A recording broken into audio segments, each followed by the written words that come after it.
I'm Andrew Berman from the Mortgage News Network, coming to you from Denver, Colorado at the MBA Annual. I got A.W. Pickel, who's the Division President for AMCAP Mortgage Limited. A.W., always great to hang with you. Hey, it's good to be here, Andrew. So listen, I want to ask you, as a former mortgage broker, past president of the National Association of Mortgage Brokers, we're having a lot more talk about mortgage broker model really being sexy again. What's your feeling about that? I think it's accurate, actually. I think what you're going to see is more and more people moving into that space with sort of the one-person, two-person shop. They want more freedom. I think you've seen some good strides by companies like United Wholesale, Carrington, and others who are really catering to that market.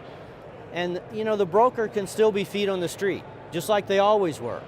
But I think today, with the advent of all the technology, they can do what they're really good at, and that's focus on the customer. Yeah, that's great. That's fantastic. And have that power that the big banks have, thanks to those great wholesalers that you mentioned that are putting that technology in the hands of the guys on the street. I think it's a great place.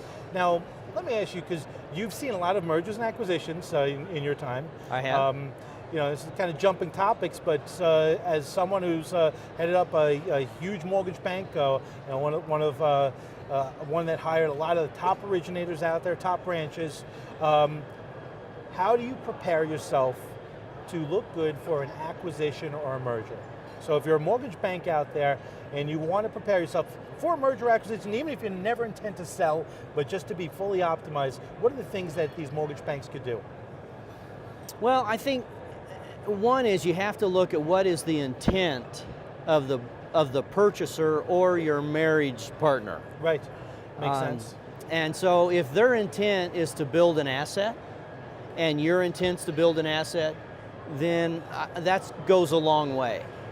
I think sometimes we have what I call shotgun weddings, and somebody's worried or they're in trouble or something, and so all of a sudden you want to push down toward a merger, and it's not a good situation. Right. Mergers and acquisition, in fact, I consider Leader One, which I left under good terms. I sold it to the branch managers. Wow. You know, that was an acquisition. It was me getting out of the side, but it was their acquiring. So you want to know always what you're getting. Secondly, you always want to plan for divorce.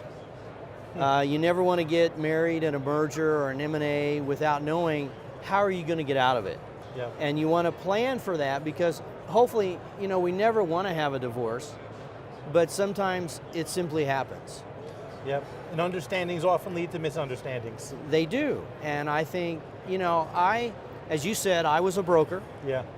I became a mortgage banker in 1993, actually. Yep. Was with the brokers for a long time, president of that association, and then have been with MBA.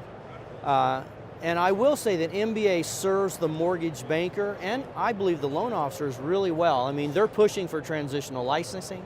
They're pushing for all loan originators to be licensed, not just registered. But I think there's a way for all of us to work together. Yeah. That's why I see mortgage brokers coming back in the picture. I'd love to see them as a part of this association as well. But back on M&A, first is know who you're getting married to or what you're buying. Secondly is plan for divorce.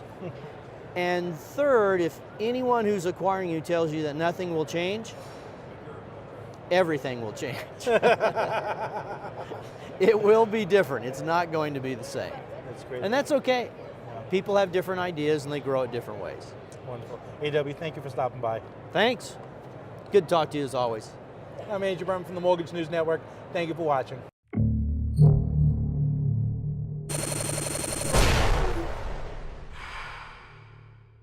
This is Mortgage News Network.